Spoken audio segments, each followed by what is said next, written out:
St. Peter's trails by 1. They need to find a way to get the ball back. And you get the feeling as time keeps ticking down, Joe, that this is the moment St. Peter's defense needs to step up. They can't afford to give Montclair Kimberly another goal. Let's go! Yeah, they need to find some way to either force a turnover, pick up a ground ball, something. Max Hall with it. Fenley back to Hall. Hall dances in. Looking for an opening, fires a shot, and it somehow got past Carlino. It looked like it hit off his stick and then went in for, well, not the prettiest goal in the world, but it got the job done for the Cougars as now they're back up by 2. Max Hall gets his first goal of the game as it's now 11-9. Carlino looked like he was looking for a hole in his stick there after the ball went in. He couldn't believe it went in, and frankly, I don't think either one of us could believe it either. But nonetheless, it's 2 goals up for Montclair Kimberly once again with just under 3 minutes to go. 2:59 the time remaining. And the face-off, won by Eric Nieves. He's been doing a good job here recently on winning those face-offs. He'll dish to Hedengren and then head off the field. Hedengren gets in for a shot, and he scores again. Number 6 on the day for Hedengren, 23 on the season. And it is a 1-goal game once again, and not even 15 seconds off the clock. It is amazing how quickly St. Peter's has answered back every time Montclair Kimberly has scored, but they just can't seem to be able to get the equalizer. Yeah, Joe, you're absolutely right. St. Peter's doesn't have any problem scoring. It's keeping Montclair Kimberly from scoring. It's the only thing that's keeping them from tying this lacrosse game right now. 2:43 remain. 11-10 the score in favor of the Cougars over the Marauders of St. Peter's. Ground ball scooped up by Will DeMartin, and on the attack are the Marauders. DeMartin gives to Barberi. Walking in, guarded by Ethan Fusco, back to DeMartin. Barberi again, plays it around back for Kirkwood. Kirkwood being worked on by Giannis. Gives to Grant Hipple back in the game. Max Hall's on him, he'll dish off. Zone defense being played by the Cougars. Throws it up top. Barberi trying to get in. He works in, fires a shot. It's hit off Strain, and it's going down the other way. Montclair Kimberly ball. So the shot went wide, and Rob Strain, the goalie, was able to get closer before, but a bad pass, and the ground ball's going to be scooped up by St. Peter's. No, it won't, as the rain is intensifying, the ball getting more slippery, the field getting more slippery. It gets tougher to pick up those ground balls, and St. Peter's unable to control that one there, taken by Montclair Kimberly. Minute 45 remaining in this game. Tommy Fusco's got it behind the net. Guarded tightly by Ken Carroll. Fusco gives to Fenley. Fenley being worked on by Sean Connors. He now gives to Max Hall. Rob Mahan. Working on him. Forcing Hall to throw one up in front, and a shot, and it's saved by Carlino. And going the other way now is St. Peter's. They'll try and clear. They try and get it out. And a whistle and a timeout taken by St. Peter's with 1 minute and 5 seconds remaining in this game. St. Peter's trails by 1, 11-10, and coming out of the timeout, they'll have the ball. Mark couldn't ask for a much better finish for this one. At one point, it was 7-3 in favor of Montclair Kimberly, but St. Peter's has done an excellent job making the adjustments in the second half to be able to claw their way back in, and now 65 seconds to try and get one in for an equalizer. Yeah, Joe, there have been times during this game where both teams look like they had control. St. Peter's early, Montclair Kimberly more recently. But this game has just evolved into a completely evenly matched affair. Neither team has an edge on the other. St. Peter's now, though, needs that last goal. They have plenty of time to do it in, though.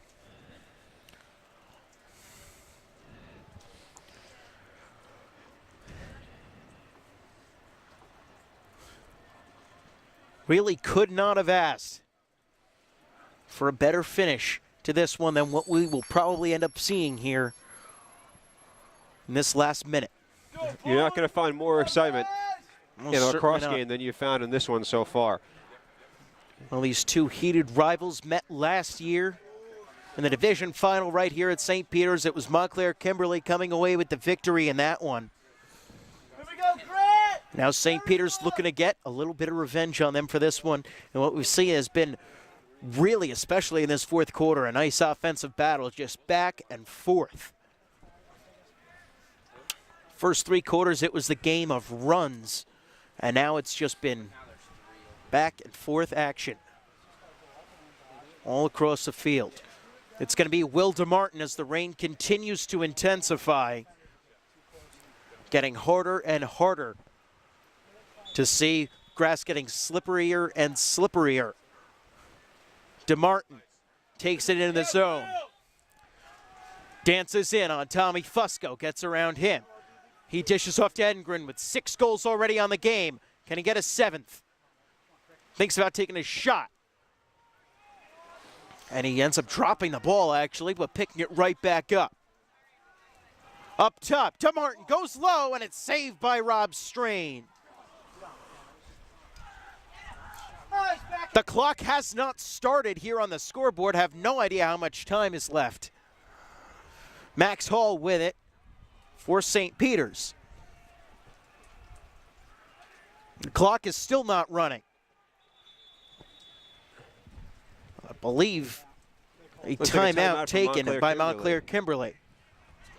Certainly they cannot be very happy about that. I'm sure the referee's keeping the correct time, though, but we're not going to get that very loud horn, very long horn also as well, until we get that fixed.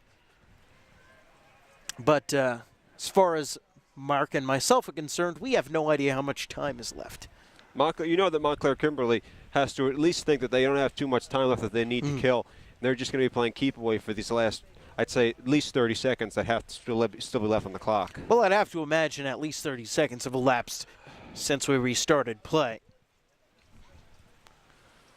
Then again, I'm not a timekeeper. Well, that's why we have the referees, Joe. They'll let us know.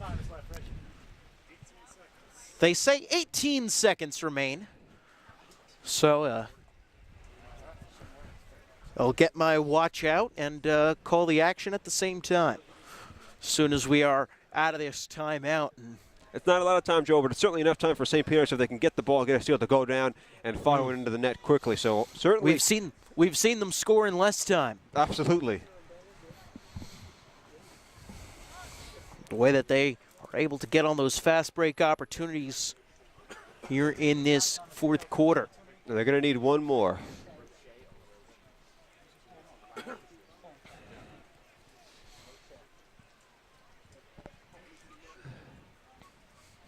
So here we go. Last 18 seconds of this game.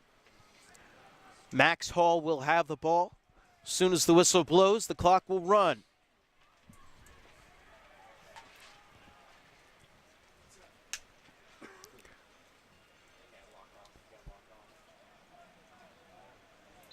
And there we go.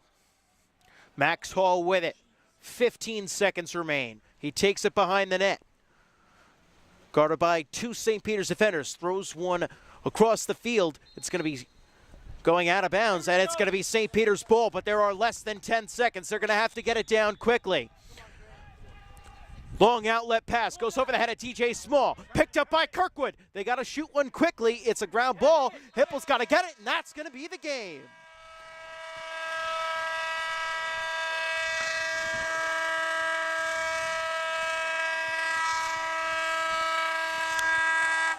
And that horn really likes to run. And you thought we were going to get a horn, Joe. You know, I think it was more of a hopeful wish that we weren't going to get that horn there at the end. But what an exciting finish to this one as St. Peter's made a valiant attempt at coming back, but they came up just that short. They had a couple of good opportunities there in the fourth quarter to tie it up. Unfortunately, weren't able to get them to go. We'll recap the scoring right now.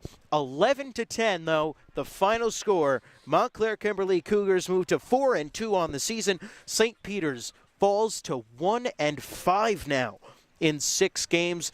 But certainly this game is not equal when it comes to all the losses, because this was about as hard fought of a loss as you could possibly have. And credit St. Peter's for not giving up at a chance where it looked like Montclair Kimberly was in control of this game. Without a doubt, Joe, they could have tucked it away and just kind of played out the last quarter of the game without much effort, but they put all their heart into it and just fell a little bit short, but they got nothing to hang their heads about. This was a phenomenal performance by both teams. Both teams played their hearts out, and just a fantastic lacrosse game. Just a shame for St. Peter's that they weren't able to squeak out that last goal to even it up and send it to overtime. It certainly is, and so right before we wrap things up, just want to remind you one last time to go follow us on our Twitter account at NJ.org/varsity. Like us on Facebook, NJ.org/varsity, the name of the page there. Click subscribe on our YouTube channel as well for all of our upcoming action. Our next game will be Thursday right here at St. Peter's. They'll take on Madison at 4 p.m. We'll have the action here on NJ.org/varsity, hopefully on a live stream and Hopefully with not better on the weather. delay that we are ended up running here today. So for Mark and Sarah, I'm Joe Vasile saying thank you very much for watching this special presentation of St. Peter's Lacrosse on NJ.org/varsity, and have a great night.